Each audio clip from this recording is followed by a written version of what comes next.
It's wonderful to see you again. Okay, first question. How did you come up with the name 58 Creativity?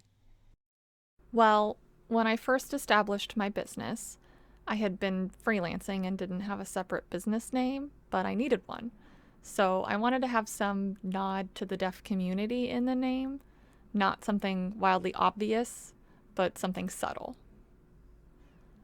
At the time, I had seen and considered the play on language 258, but the 2 represents the sign for the English word very, and ASL uses facial expression and exaggeration to show that. There's no need for the sign for very, so I took out the 2.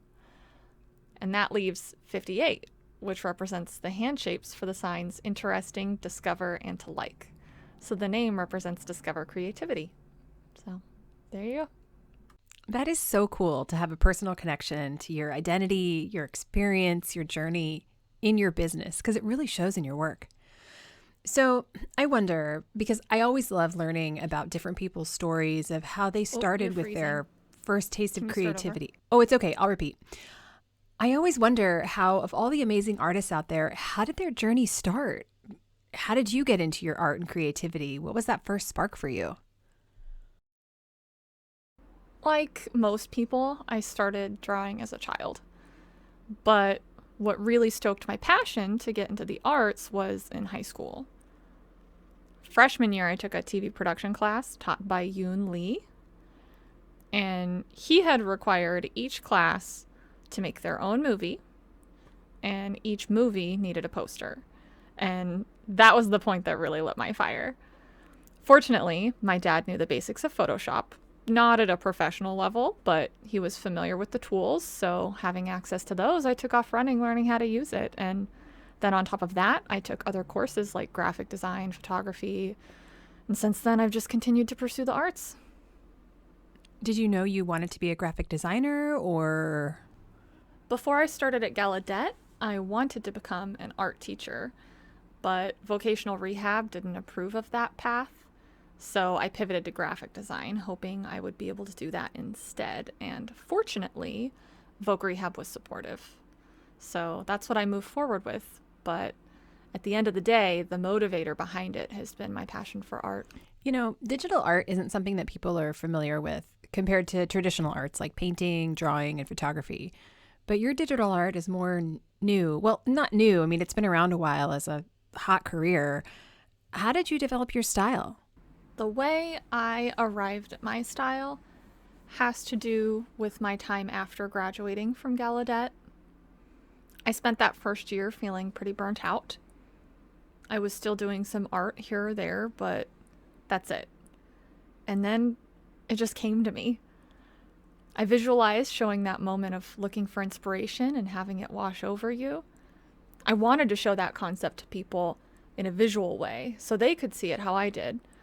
And it's not as simple as showing something literal like the sign for a bird with a picture of a bird. I wanted to show abstract concepts. Inspiration, bravery, love are all things that we have our own ideas about and interpretations of. Yeah, and I've seen your work, the series Ladies with Sign Language Art. It was very positive and inspiring, to quote one of the pieces. They're all action verbs that they're depicting. Like you can see the action in the art. It's the one about inspire. Your use of color and detail is just beautiful. So I wonder, how did that come to be? How did you decide to create that series? I believe that to be successful, you should create a series within your art. With one off, standalone pieces, people will forget you. I want my art to be recognizable as mine, and famous artists often have a series of signature works that are identifiable as theirs. So, women are like a signature of my work, and for me, being a woman is part of it. Most of my figures are women. But also, I'd like to continue to experiment and find new ways to integrate ASL because it's ASL art. So, what kind of media do you use in your digital art? I know people use different tools like Illustrator or Photoshop and others. What tools do you use? I use a large Wacom display tablet with a screen so I can see as I work. I think, well, here it is. Oh, that's huge. Yeah, Wow. I just got it. It's Cool. new. Good for you. Before this one, I used a Cintiq 13 HD, and prior to the Cintiq, I was using Illustrator, but found it frustrating. Once I got the Cintiq, it was Photoshop from then on. It was so much easier painting and editing colors. Everything is so seamless. But using Illustrator was very finicky. One wrong line, and I would spend a ton of time erasing and fixing, zoomed in on a tiny spot trying to clean it up. But with Photoshop, you can edit, you can paint, use different brushes, pencils, change textures. You can even show detail like brush strokes. There are so many options and more control overall. I feel like I have a better handle over my work this way than when I did with Illustrator. I also use a pen on the tablet and can transfer my work between devices. Was it easy to learn? If I were a beginner and wanted to use a Wacom tablet? I don't suggest that beginners invest a lot of money in a tablet right at the start. There's always a risk they may not take to it and it just ends up collecting dust. So it's better to start with a small tablet because you don't know yourself yet or how motivated you'll be. You're still exploring at that point. And the tools do not define the artist or their success. Just like with photography, a bag of expensive, sophisticated lenses won't make you a master photographer. It ultimately comes down to the content that you're creating. That's what's most important. You've talked about using ASL in your work. How do you feel about the importance of including ASL in your work? Yeah, I incorporate our culture in a way that's real and genuine. You choose art as your approach to activism, to educate and share your experience, your culture, and language in a positive way. So, for someone who is new and just starting to learn the basic fundamental skills, how can they continue to develop their craft? What are your suggestions? You always have to be experimenting and practicing. Don't be satisfied with your work too easily. You've got to push yourself to keep going forward. And I've said many times, your work is never fully complete, but try to get to at least 90% done with it. At 90%, it's okay to move on to the next piece.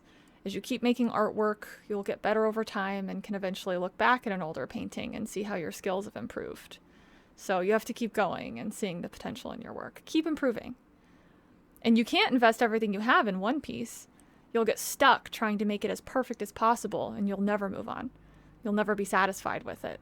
So it's better to let it go and show your work for what it is.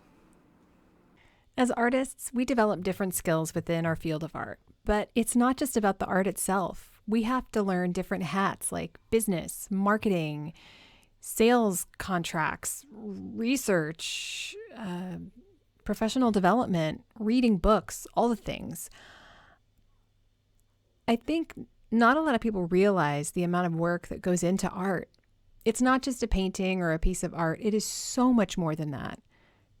How did you learn about that? Really, everyone has their own skills and hobbies. No one is completely unskilled or only good at one thing. You might also be a good cook, good at cleaning your room, or be athletic, enjoy exercising, or going for a walk. All of these things are part of you in addition to being an artist. So that means, say you excel at talking with people. That's relevant to business and marketing, and maybe that will help you when it comes time to show your work. So you can apply those same everyday life skills to running a business. For marketing, it can be awkward at first, but you'll figure it out. You don't have to be perfect right off the bat. You'll get better as you get experience. What were the initial challenges when you first started your business? When I first started as a freelancer, I thought about building a client base, networking, but really I didn't know. So I just kept doing art and advertising as best I could. But then the issue came up of what to do if I didn't have any clients. So I'd use that time to pursue personal projects. People would see how persistent I was. I didn't give up. I kept studying. I knew it would get better eventually. And graduating from Gallaudet didn't mean I had perfected my craft. I had to keep working at it.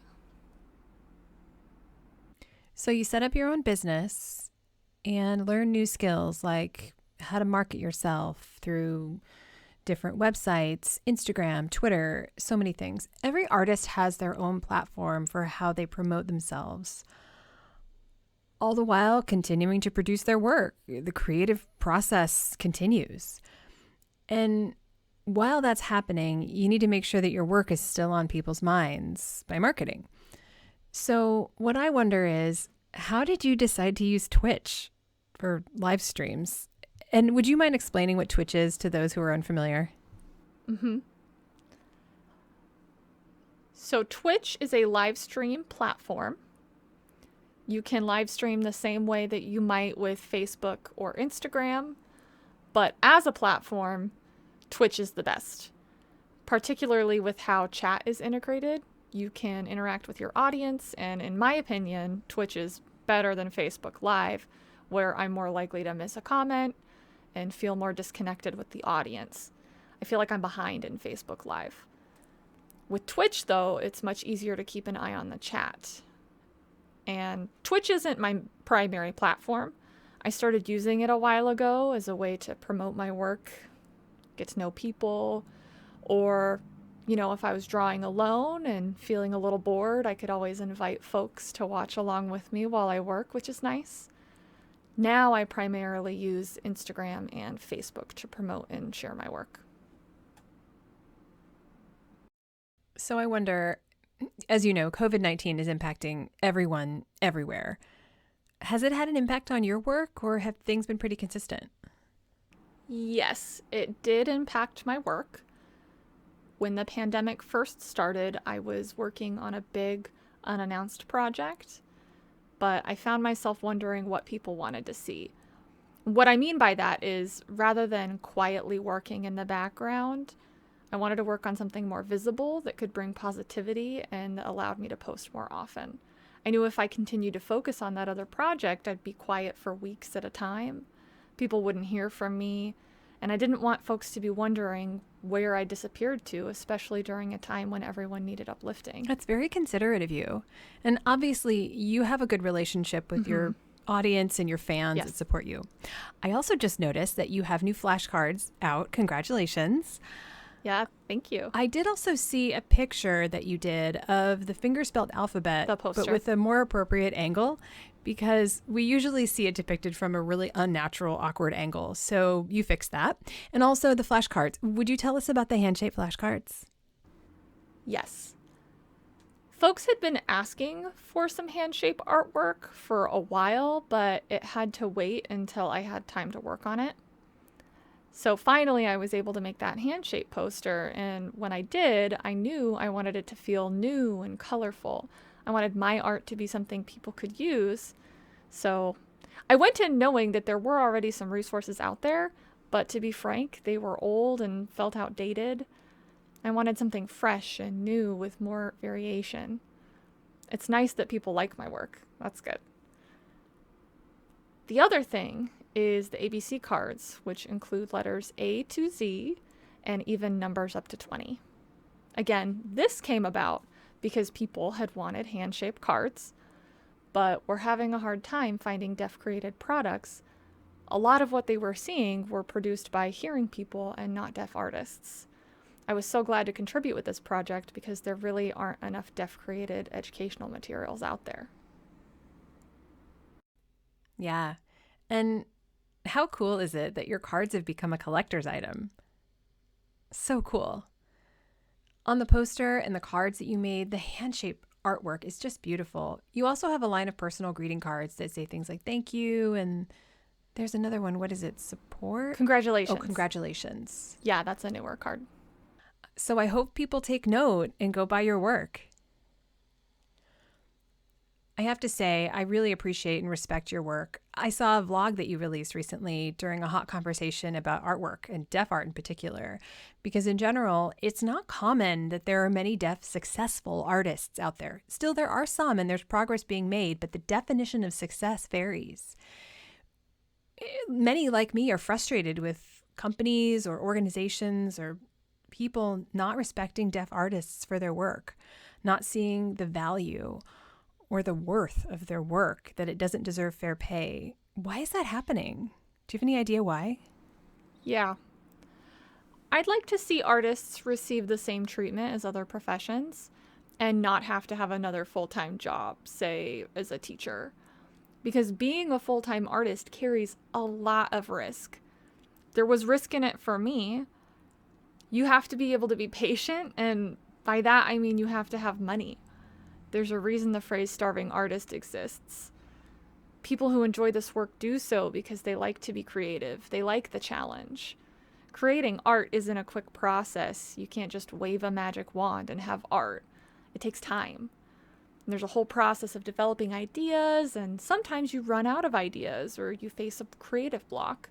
During those times, where will your money come from? It's hard. So invest in those artists. Don't ask them for free art. Compensate them. So what's your next project? Honestly, I have a whole host of projects.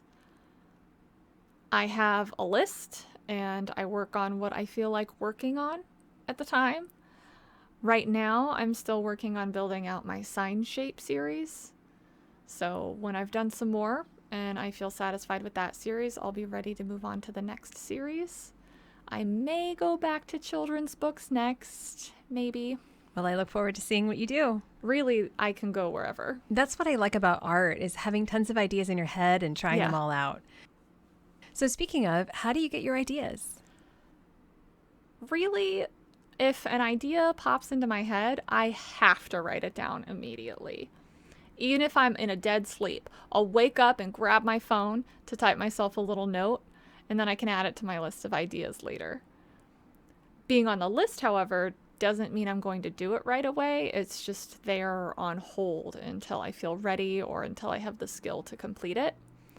Say that project centers around a particular environment or color palette. After spending some time in that place or climate, I'll feel more ready to take it on. I don't want to just jump into something and end up struggling and unhappy. So it's better to tackle projects that are within your ability now and work your way up to that bigger project later. Right now, COVID-19 is impacting everyone in the arts everywhere. Many different companies, small businesses are struggling. How can we as a community support artists and artists like you? I think all you need to do is just support us. Help our work get recognized. Share it, post about it, buy an artist's merchandise if it's available.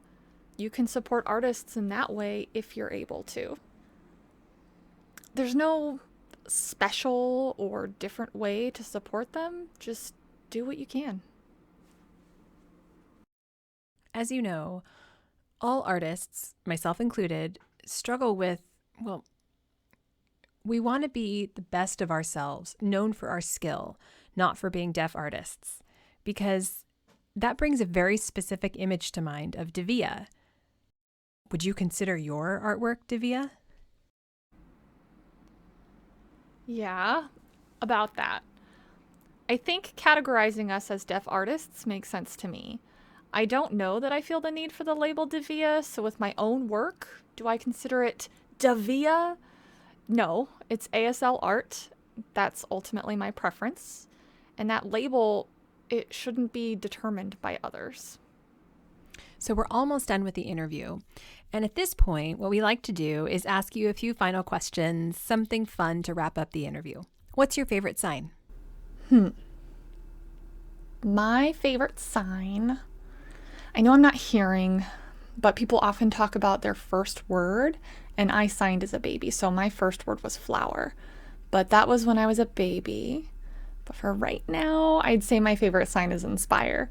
My mind is always on inspiration. Love it. Perfect. That's a good motto to abide by. What's your least favorite sign? Ugh. My number one pet peeve is system signed with Y hand shapes. I just hate it.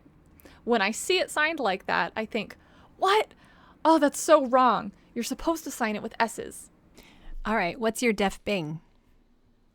I'm always peeking out my windows throughout the day, looking for deliveries so I can bring them in. I hate the idea of leaving a box out overnight. I get it. I do. I know the struggle. And yeah, you're right. Okay, what talent would you like to have? I'd love to master animation. I can do some, but I'm not amazing at it just yet, especially if I could do 3D animation and really nail the body movement. Then I could animate entire stories. I'm dying to be able to do that. What word or emotion would you like people to remember you by? I think I'd like to be remembered for the spirit of exploration. You have to keep exploring. Find your passion. Find what you like and keep on that journey. Keep exploring. Thank you, Brittany, for joining us on this interview today. See you later.